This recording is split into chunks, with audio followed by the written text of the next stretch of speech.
Franguinho sem censura. A resenha esportiva em que a linha é não ter linha.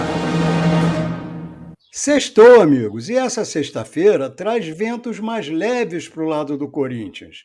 Corinthians que vive de um início de nova presidência um pouco menos calmo do que se desejava, as coisas não vinham dando muito certo, agora parece que começam a melhorar. Primeiro, antes de tudo, o título da Copinha. 11º título. O Corinthians agora é um decacampeão da Copinha. Isso não vem do acaso. Realmente, na base, o Corinthians é impecável. Mas no lado profissional as coisas não estão indo tão bem.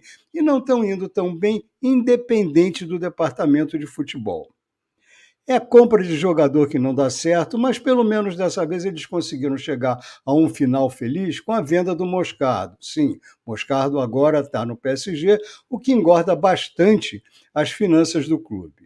Mas se isso é algo a comemorar, ainda tem um probleminha e um probleminha chato. Rodrigo Garro, um meia argentino, promete ser a solução para esse setor do Corinthians. Está treinando, está mostrando bom futebol, mas a documentação não sai.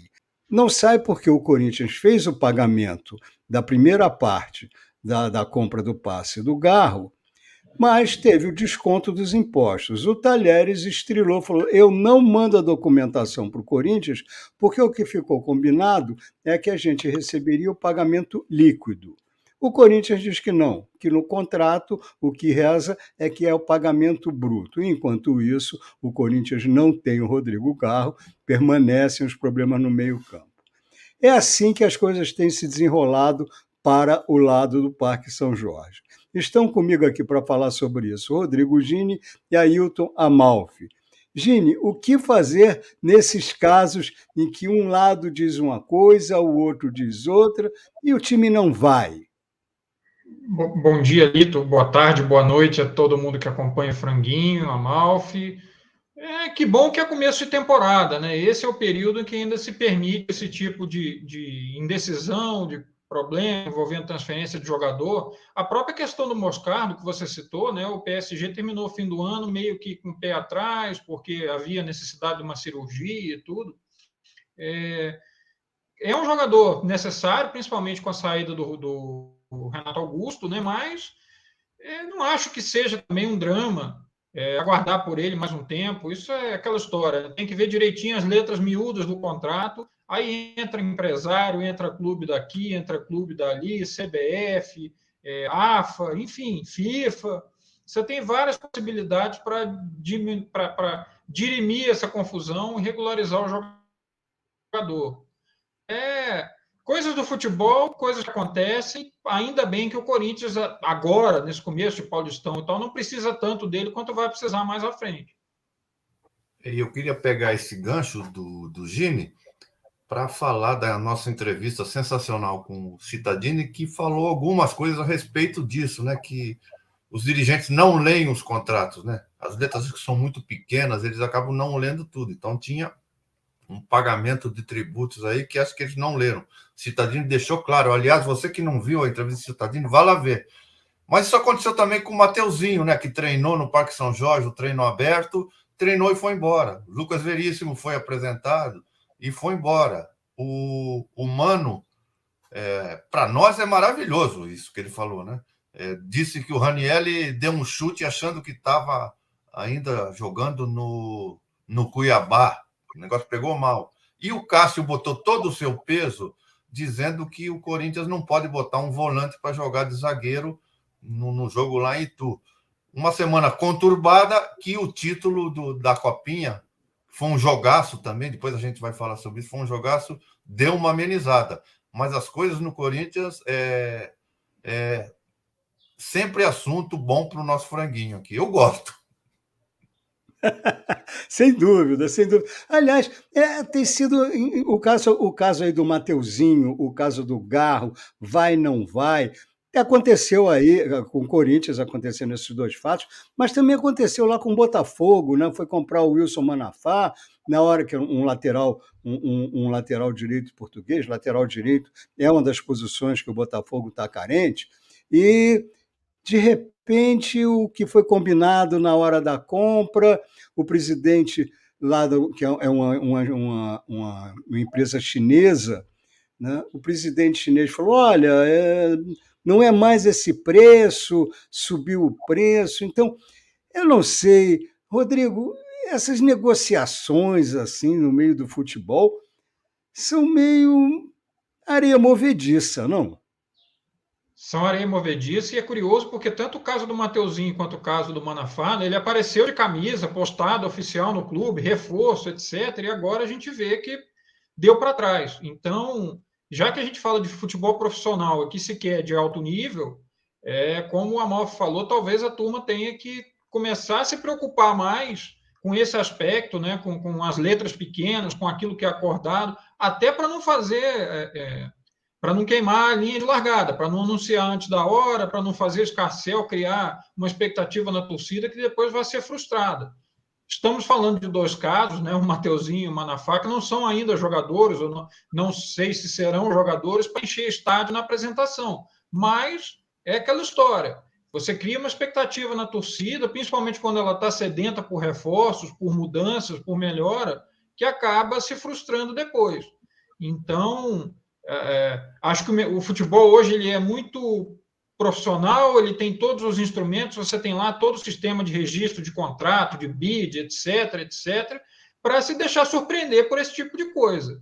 E futebol, desde que ele começou, desde 1900 Charles Miller, é assim, você tem que ter inteligência e você tem que ter experiência para lidar nessa areia movediça, para não acabar atolado nela. Eu queria fazer uma sugestão à assessoria jurídica, que todo mundo deve ter uma assessoria jurídica, né?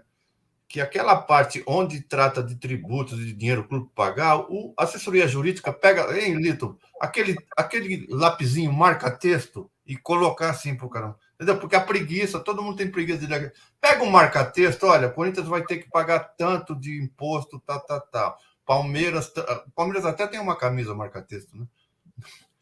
Tanto de, a assessoria jurídica leia e coloque assim para um marca-texto para os caras não disserem, não consegui ler, não li, não sabia disso. É verdade, seria uma solução, Amalfi. Agora vamos então passar para um outro campo, ainda no campo, melhor, vamos entrar no campo, né? Vamos sair dos salões e vamos entrar no campo. 11 títulos, Copinha, Corinthians. Olha, essa eu vou perguntar para o Amalfi, que é corintiano raiz, ele é corintiano desde que nasceu. Dizem as más línguas que até antes de nascer ele já era corintiano. Amalfi, o que explica esse domínio? Olha, da Copinha, eu acho que tem uma coisa também. O Corinthians, quando disputa a Copinha, são todos garotos de 17, 18 anos, 19 dos outros times, e o Corinthians sempre estádio cheio. Não tem um estádio que o Corinthians vai jogar que não esteja cheio. Jogou lá em Marília, acho que 15 mil pessoas. Isso pesa muito, porque a torcida é um fator muito forte na Copinha. E o Corinthians tem uma boa base. Já visto que nós estamos falando aí que vende todo mundo bem, eu não sei para onde vai esse dinheiro. E é um bom time.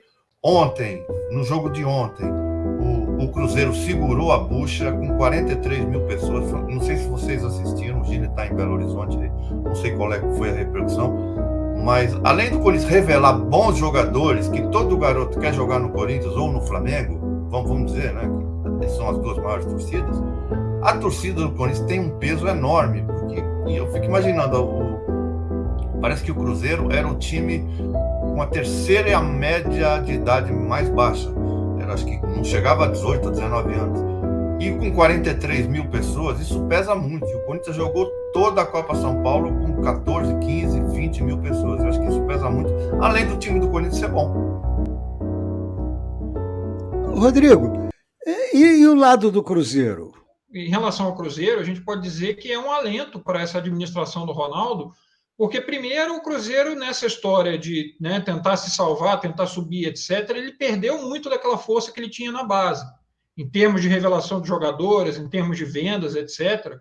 Criou-se um desespero para trazer jogador de fora, quando um clube, na situação financeira do Cruzeiro, deveria voltar à tradição e se aferrar muito mais a sua base, buscar aquilo que ele tinha, né? A Toca da Raposa, por muito tempo, ela foi o melhor centro de treinamento do Brasil e revelaram jogadores, e revelou inúmeros jogadores, a gente pode lembrar. Então, é uma solução, é uma forma, inclusive, de você buscar reforços e buscar qualificar o seu futebol profissional sem precisar gastar tanto. Então, para o torcedor, isso é um sinal bastante positivo, e eu espero que o Larcamón, né, o treinador argentino que já está aí preocupado com o profissional, com o Campeonato Mineiro, estreou com uma vitória sobre o Vila Nova, em Nova Lima, ele fique de olho, ele tenha buscado informações e tenha ficado de olho para trazer os bons destaques desse clube para a equipe profissional. Acho que é uma solução interessante para um clube que não tem tanto para gastar e que tem hoje como destaque, como necessidade, permanência na Série A para depois sonhar com voos mais altos. E do Cruzeiro, eu vi ontem o jogo, time muito bom, leve, e eu não sei se vocês assistiram o jogo, devem ter assistido, tem um zagueiro pronto, né? O Pedrão é um zagueiro que está pronto para subir já. Eu acho que isso, o Corinthians também tem alguns jogadores que o Mano vai puxar, os zagueiros do Corinthians. Foi uma final bem legal, apesar de ter sido só 1-0, foi uma final bem legal. Tá certo. Agora, mais um desenlace ontem. O Luiz Henrique, jogador que estava aí sendo disputado por Flamengo, Fluminense, e acabou optando pelo Botafogo. É a solução para o Botafogo? Ele que vem, sem dúvida, bom jogador, mas ele é um ponta-direita, pode jogar pelo meio. Vocês acham que ele é a solução do Botafogo? Ele justifica toda essa excitação, toda essa procura por ele? Lito, de Botafogo, acho que você pode falar melhor do que nós, né? Eu espero. Mas o Luiz Henrique. O Luiz Henrique, tomara que ele não tome aquelas 500, porque quando ele saiu do Fluminense, ele era um jogador muito, muito forte, ia para cima. Tomara que ele não tome aquelas 500 gramas de prasimol, né? E no Botafogo jogue na direita, um ponta-direita que jogue na direita e não coloquem ele na esquerda. Eu espero que sim. Quando ele saiu do Fluminense, ele era muito promissor. Com essa briga toda do Júnior Santos, que periga de sair, que é um grande jogador, né? Que periga de sair, ele vai repor bem se o Júnior Santos sair. Não sou especialista em Botafogo, mas eu penso isso. Luiz Henrique é um jogador diferenciado, sem dúvida nenhuma. Quando ele saiu do Fluminense, deixou boa parte da torcida triste, né, preocupada, apesar de ser um alento para os cofres e tudo. Mas me chama a atenção essa história desse... E o Fluminense, inclusive, é um clube que revela muito, e você tem, nos últimos anos, vários jogadores de características parecidas, né? Você teve o Marcos Paulo, tem o João Pedro, agora que é mais centroavante, está se destacando na Inglaterra. Mas é aquela coisa, né? O jogador sai daqui com um potencial muito grande, com uma expectativa muito grande, e vai para lá. Não era uma equipe de ponta, né? O Betis não é uma equipe de ponta, e ainda assim ele não conseguiu se firmar. E aí eu queria trazer o contraponto de um outro jogador, talvez menos falado, menos badalado, mas que hoje está se destacando muito no futebol espanhol, que é o Savinho. Foi revelado pelo Atlético, né, pelo Atlético Mineiro, e que já se dizia que era um bom jogador, mas não teve nem tanta chance no profissional, e hoje é uma das peças importantes do Girona, que vem fazendo uma campanha espetacular, tem sido a grande revelação do futebol espanhol. Então, é muito aquela coisa, né? O jogador, quando está para sair daqui, que você lamenta, você fica triste e tal, acha que ele vai brilhar, que vai se destacar, não vinga. Então, eu quero saber que Luiz Henrique que volta, e acima de tudo, né? Jogador nenhum define uma equipe, jogador nenhum consegue ser o diferencial totalmente de uma equipe. Então, como o Botafogo, como o Thiago Nunes vai armar essa equipe para fazer com que ele se renda, para que ele mostre o seu melhor futebol. Tá certo, vamos esperar, vamos ver o que ele pode trazer aí. De qualquer maneira, eu acho que vai ser bem interessante ver aonde o Thiago Nunes vai colocá-lo, né? Porque se tem um jogador que, no momento, no Botafogo, não está sendo criticado, não que seja o super craque, mas está até jogando bem, é o Júnior Santos, que vai ser com quem o Luiz Henrique vai disputar aquela posição na ponta direita. Vamos ver o que sai daí. Mas vamos ver o que sai Lito, também. Diga, Malf, por favor. desculpa. Você ia entrar em outro assunto? Eu só queria, então, depois, falar um pouquinho da copinha desses times assim que ficam ao redor, né? Eu trabalhei em alguns jogos lá em Catanduva. O olhar dos meninos que chegam, a esperança daqueles meninos todos que chegam, isso é o que mais me comove, porque Flamengo, Corinthians, Cruzeiro, Atlético. Eu fui fazer um jogo Atlético Paranaense e Sparta do Tocantins. Eu vi a alegria dos meninos, isso é uma coisa que me comove. A alegria desses meninos do Sparta. Tomaram de 9, só que eles terminou o jogo, eles ficaram tirando foto. Por exemplo, o estado de Catanduva, com todo respeito, não é nenhuma arena. E para os meninos, aquilo era um Maracanã, aquilo era um Santiago Bernabéu. Então, eu queria falar da Copinha. A Copinha é uma coisa espetacular. É uma Copa do Brasil disputada em 25 dias, 24 dias. Então, é o mais legal de tudo, né? Esses meninos, e porque tem uma estatística de cada 100 meninos, só um consegue chegar ao time principal. E esses meninos vêm com uma esperança. Eu fico imaginando esses meninos no meio de dezembro, treinando, chegam lá, tomam uma bucha de 9, como eu vi o Sparta Tocantins, e ficam tirando foto, né? E mantêm a esperança. Isso é o mais legal. É uma coisa comovente, essa coisa da Copinha. É a beleza da juventude, né, Malf? É muito Eu ia legal. colocar minha colher também, Vitor, só para citar uma coisa, porque são duas realidades muito diferentes. Né? Você falou em 11º título da Copinha para o Corinthians, mas, de repente, você não tem como mais importante. A questão do título ela é muito relativa, referente ao futuro do clube, né? do clube grande. Porque você não vai subir os 11, né? Você, por mais que você tenha um ótimo time ali, dificilmente a história mostra que você não sobe todo mundo, e a Copinha premia o time que, na média, é o melhor. Mas, claro que a principal preocupação de treinadores, de dirigentes, etc., são quantos jogadores você vai conseguir tirar dali. Então, mesmo muitos clubes que não chegaram à final, revelaram bons jogadores, mostraram bons talentos, e esse que é o grande objetivo. Além do que, é claro, a turma dos empresários já está de olho, né? Muita gente vai estar mudando de clube, e eu imagino, em cima do que o Amal falou, essa coisa, né? Quem sabe se um menino do Sparta de Tocantins ou outro de alguma equipe pequena acaba sendo puxado para uma maior, e aí esse é o grande objetivo, esse é o grande barato da Copinha, mais até do que a questão do título em si, que é bom para a galeria de troféu, mas para o futuro do clube, principalmente para Corinthians, Flamengo, Cruzeiro, Fluminense, São Paulo, etc., acaba sendo menos importante. Você não vai puxar todo mundo para o time profissional, não tem espaço para a meninada toda. É verdade, mas tem alguns aspectos importantes aí, Rodrigo. Para o Corinthians é importante. O Corinthians está precisando de jogadores para serem promovidos. Vai ter aí um celeiro, como é a função da base. Tem jogadores aí que, por exemplo, nesses que foram aí campeões pelo Corinthians, que não vão para o time de cima, mas eles já, por estarem no Corinthians, eles já têm praticamente garantido o futuro como jogadores profissionais. Vão para outros clubes, talvez, com certeza, eventualmente, sei lá qual adjunta adverbial de modo vou usar, mas algum caminho eles vão ter em outros times. E tem esses meninos que o Amalfi citou, que são realmente muito emocionantes, que estão jogando a vida nesses dias, que dali para frente vão ver se são ou não são material para se profissionalizar como jogadores. A Copinha é linda por isso, por todos esses aspectos, e que ressalta a importância do esporte, a importância do futebol como solução social. Eu acho realmente que o Amalfi foi um privilegiado de poder estar presente e com essa sensibilidade que ele mostrou aí para a gente. Muito legal, Amalfi, muito legal. Agora vamos sim, estamos chegando ao fim do programa, temos que falar das rodadas dos estaduais. Nenhum grande clássico no Carioca, no Paulista. O jogo que mais me atrai a atenção no Paulistão é Palmeiras e Santos.